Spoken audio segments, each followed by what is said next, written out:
ቃል የመጨረሻ እድል አለኝ መጠቀም አለብኝ በማለት እንግዲህ በሀረግ በኩል የምታውቃቸውን ሴቶች እንዲሁም ደግሞ ጎረቤቶቿ የሆኑትን በሙሉ በብር እየገዛች ምስክር እንዲሰጧት አምጥታቸዋለች።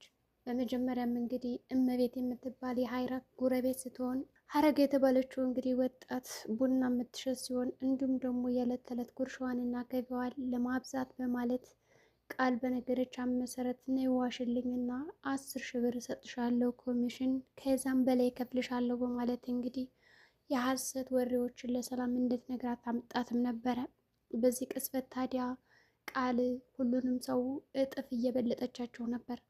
በኃይሉና ዶክተሩ እሷን ለማጋለጥ ብዙ መንገዶችን እየጠሩና እየጠረጉ ቢሆንም እሷን ግን ማሸነፍ አቅቷቸዋል። አሁን ላይ ሳሚም በራሱ በኩል እንግዲህ እናቱን አምጥቶ ብሌን እናቷን ማግኘት አለባት እና የራሷን ሀብትና ንብረትን ማግኘት አለባት፣ የራሷ ሀብትና ንብረት ላይ ሰራተኛ ሁና መቅረት የለባትም በማለት በራሱ መንገድ እንግዲህ እውነቱን ለማጣራት እየተንደፋደፈ ይገኛል። አሁን ላይ ቃል በሁለቱ መካከል ውጥርጥር ብላ እንዲሁም ደግሞ ተጨንቃን የምትገኘው በአንድ በኩል ሰላም አሁን ላይ አምናኛለች ብላ ስታስብ ጥርጣሬ ውስጧ ላይ ይፈጥርባታል። በሌላ በኩል ጠላቶቿ እንዳለ ውጅንብድ እየፈጠሩባት ይገኛሉ። በሌላ በኩል ደግሞ አሁን ላይ ሳሚ እኔ እየደበደብኩት ዳጊን አንቺን ብዬ ነው እስካሁን የታገዝኩት ላንቺ ስል ነበረ፣ ካሁን በኋላ ግን የማደርገውን ነገር ያውቃለሁ በማለት እንግዲህ ብዙ ነገሮችን ለማካካስ ቢሞክር ብሌን አንተ ሴታ ሴት ነገር ነህ፣ እሺ ለምን ደበደብከው? ወይስ ደግሞ አንድ ጊዜና ሁለት ጊዜ ደበደበኝ ብለን የምደበድበው የኔም ፍቅረኛ ማን ስለሆንክ ነው? በማለት እንግዲህ ዳግምን በጥፊ ስለመታው እንዲሁም ደግሞ ወደ ሆስፒታል ሂዶ ስለነበረ ሳሚን ዋጋውን እሰጣለሁ በማለት እንግዲህ ቀጥታ ሳሚ ወዳለበት አካባቢ መታም ነበረ። በወቅቱ ሳትጎርሳ እየመጣሽ ቢሆንም በዛ ቅስፈት ግን ከሀረግ ጋር እያወራና እየተነጋገረ ስለነበረ ሀረግ ብሌንን ስታያት በጣም እንደወደደቻትና መልካም ሰው እንደሆነች ማውቃለች። በዛም ምክንያት እንግዲህ ይችን የመሰለች ቆንጆዬ ልጅማ ጠበቅ ነው ማድረግ ያለብህ የሚል ምክርም ሰጥተዋለች ለሳሚ። ሳሚ በሁኔታው ፈገግ ብሎ ነገሮችን ቀለል አድርጎ ለማየት ቢሞክርም ብሌን እሳት ጎርሳ ስለነበረ ንግግራቸውን እስከሚጨርሱ ድረስ ታግሳ ካዳመጠችም በኋላ ለምንድን ነው እየደበደብከው ማለት እንግዲህ አናግረዋለች።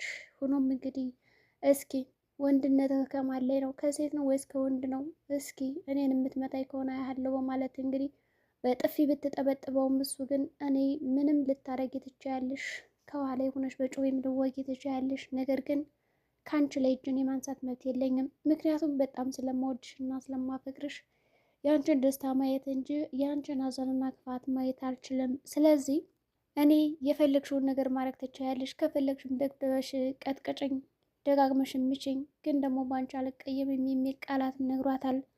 በዛ ምክንያት እንግዲህ ከደበደባትም በኋላ እሷም ጥለውም ነበር የተመለሰችው።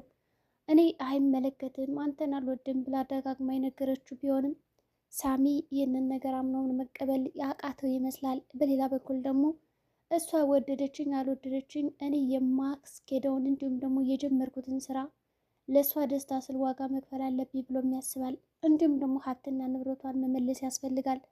በተለይ ደግሞ ወላጅ እናቷ ቤት የቤት ሰራተኛ ሁና ተቀጥራ የምትሰራው በራሷ ቤት እንዴት ሊሆን ይችላል የሚለው ነገር ሰፍሰፍ እና ግብግብም እያደረገው ይገኛል።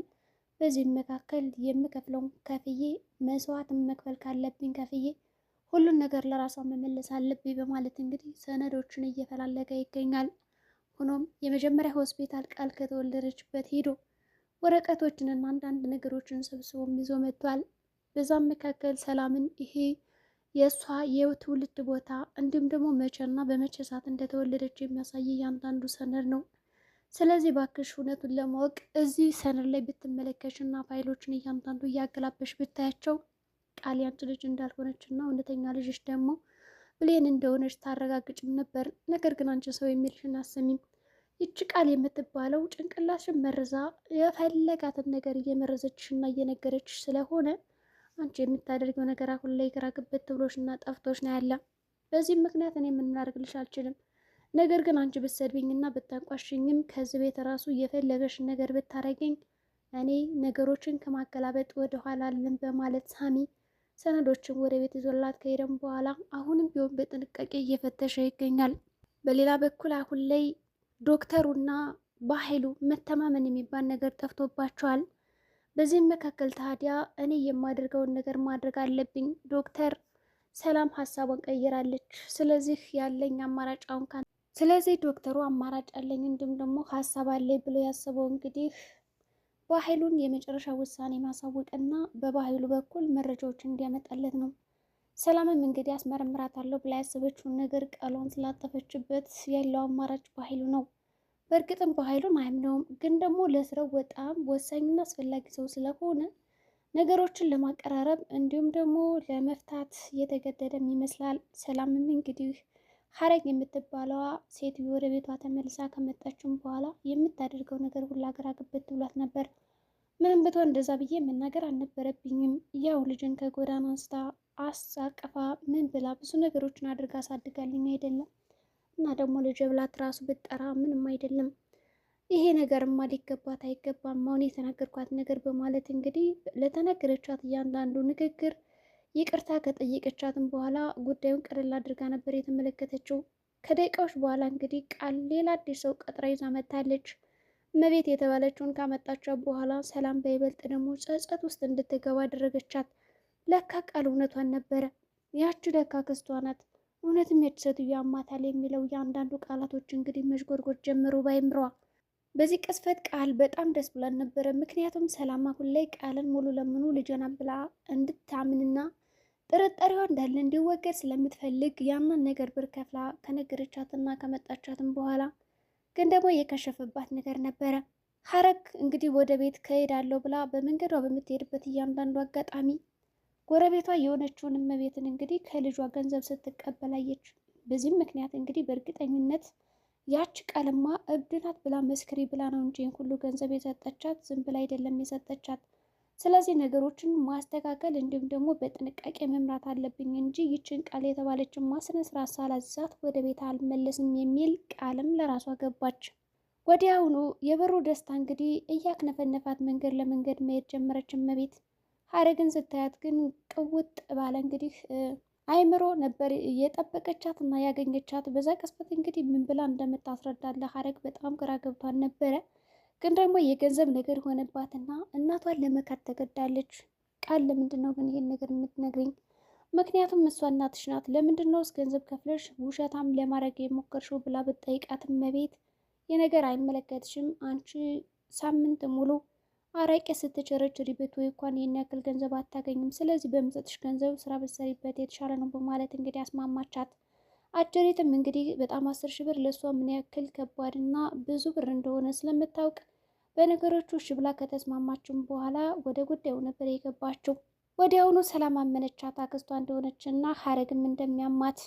ታዲያ ሀረግ ነቂዋ እንግዲህ አንቺ በማለት እንግዲህ ቅጥቅጥ አድርጋ ጎረቤቷን መንገድ ላይ ደም በደም ካረገቻትም በኋላ ሰተት ብላ ወደ ቃል ወደምትኖርበት ነበር ሄደችው። በዛም ምክንያት እንግዲህ አሁንም ከሰላም ጋር ሲገናኙ ሰላም ጥሩ ስሜትና ጥሩ ፊት እያሳየቻት አልነበረም። ለማንኛውም የመጣሁት እኔ አንቺን ላናግርሽ ነው በማለት እንግዲህ ቁጭ በማለት ለመነጋገር ይሞክራሉ። በዚህ ቅስፈት ታዲያ ቃል በጣም ነበር የደነገጠችው። ምክንያቱም እናቷ ተመልሳ የምትመለስ አልመሰላትም ከዛ ቤት። ነገር ግን ሰላም ጠረጠረችና ምንድነው ነገራችሁ በማለት እንግዲህ ጉዳዩን ለማረጋጋት ብትሞክርም ይኸውልሽ አንቺን አይመለከትሽም፣ እኔ የማወራው ከልጅ ጋር ነው፣ ስለዚህ ለምን ታይን ስትላት እሺ አውሩ በማለት ሰላም ቤቱን ለቃላቸው ወጣች። በዛ ቅስፈት እንግዲህ ሀረግም የተሰማትን ስሜት እንዲሁም ደግሞ እኔን የጥፋተኝነት ስሜት ለማስመሰል ሞክረሽ ከልጅነቴ ጀምሮ እንደማልወድሽ አድርገሽ ነገርሽኝ አይደለም? ታውቂያለሽ ያን ጊዜ ተረግዘሽ ሳለ አባትሽ አልፈልጋትም ቆሻሻ ገንዳ ውስጥ ጣያት ብላይ ነበረ። እኔ ግን አባትሽን እጎርርበታለሁ እንዲሁም ደግሞ ያች ጣት ብለ የነገርከኝ በወቅቱ አሁን ላይ አድጋ ይችን የመሰለሽ ወርቅ ልጅ ወልጃለሁ ብዬ ልጎርርበት ነበር ሳገኘው። አንቺ ግን ይህንን እድል አልሰጠሽኝም። ይበልጥ እናትሽን ማሳፈርና ማሳዘን ነበር የፈለግሽው በማለት እንግዲህ ሀገር ክፉኛ ተናገረች። እንዲሁም ቃል ሁላ በጸጸት እንባ ነበር ማልቀስ የጀመረችው። እኔ ልትሸውዥኝ አትሞክሪ አሁን። ለማንኛውም ነገሩ ረፍዷል። ለሰላም እውነቱን ነግራታለሁ። አሁን የመጨረሻ እንደድል ሰጥሻለሁ። እንዴት አድርገሽ ነው የምርመራ ውጤቱን የቀየርሽው በማለት እንግዲህ ነገረቻት። በዛ ቅስፈት እንግዲህ በጣም በመንቀጥቀጥ የሳሚ እውነቱን ነገረች ማለት ነው አይደል በማለት እንግዲህ ሌላ ተንኮሎቿን በአእምሯ ማመላለስ ጀመረች። ቃል አሁንም አልሸነፈም የሚል ባህሪ እንዲሁም ደግሞ ጸባይ ይዛለች። በኃይሉም በበኩሉ ከዛ ቤት ምንቅር አድርጎ ለማስወጣት የሚያደርገው ጥረት ከፍተኛ ነው። ነገር ግን በኃይሉ በአሁኑ ይሳካላታል ወይስ ደግሞ አይሳካለትም? በእርግጥም ዶክተሩ አሁን ላይ ቃል የምትባለው በጣም አደገኛና መጥፎ ሴት እንደሆነች ተረድቷል። በዚህም እንግዲህ እኔና በኃይሉ ይህን ነገር ልናሸንፋት እንችላለን ብሎም ያምናል። ሀረግም ወደ ቤት ከተመለሰች በኋላ ስለ ምርመራ ውጤት እስኪ ንገሪ ብላ በጠየቀቻት ቅስፈት እንግዲህ በጣም ነበር የደነገጠችው። እንዲሁም ደግሞ ሰላም ወደ ቤት ከገባችም በኋላ ለመናገር ሁላ ፈርታም ነበረ። ወይዘሮ ሰላም ምን የምነግርሽ ነገር አለኝ በማለት እንግዲህ ሀረግ ጉዳዩን ከፈተችው። ብሌንም ወደ ቤቷ ከተመለሰች በኋላ ሳሚም መንገዱን ለቆ ነበር ሄደው። ወዴት ሄደች ሀረግ በማለት እንግዲህ ሀረግን ፍለጋ ነበር ሄደ። ጎረቤቷም ክፉኛ አዝና ደግሞ ገንዘቤን ላላገኝ ይህን ሁሉ ክፋት ሰራው በማለት ክፉኛ እየተበሳጨችም ነበረ። ሶስቱ ሴቶች አሁንም ቢሆን ተፋጠው ይገኛሉ። የማስመሰል ጥግ እስከ መጨረሻው ተያይዘውታል። ሰላምም እንደተሸወደች ትቀራለች ወይስ ደግሞ እውነቱን ትደርስበታለች? በእርግጥም አሁን ላይ ቃል ለዛች ሴትዮ ገንዘብ ስከፍላት አይታለች። እናም የከፈልሻትን ገንዘብ እኮ አይቻለሁ፣ ለምንድን ነው እንደዛ አደረግሽው አንቺ ውሸታም በማለት አሁንም ቢሆን ቃልን ለመናገር ብትሞክር ቃል የተለያየ ምክንያት አታጣምና አሁንም ቢሆን ሰላምን አሸንፋታለች። የድራማ ፍጥጫ እንደቀጠለ ይገኛል። የዛሬ ቪዲዮአችን እንግዲህ ይህን ይመስላል። በቀጣይ ቪዲዮ እስከምንገናኝ መልካም ጊዜ ይሆንላችሁ። ፍጥጫው ምን ሊሆን ይችላል? አንደኛዋ የውሸት እናት፣ ሁለተኛዋ ትክክለኛዋ እናት፣ ሶስተኛዋ ልጅ ማንን ትመርጥ ይሆን?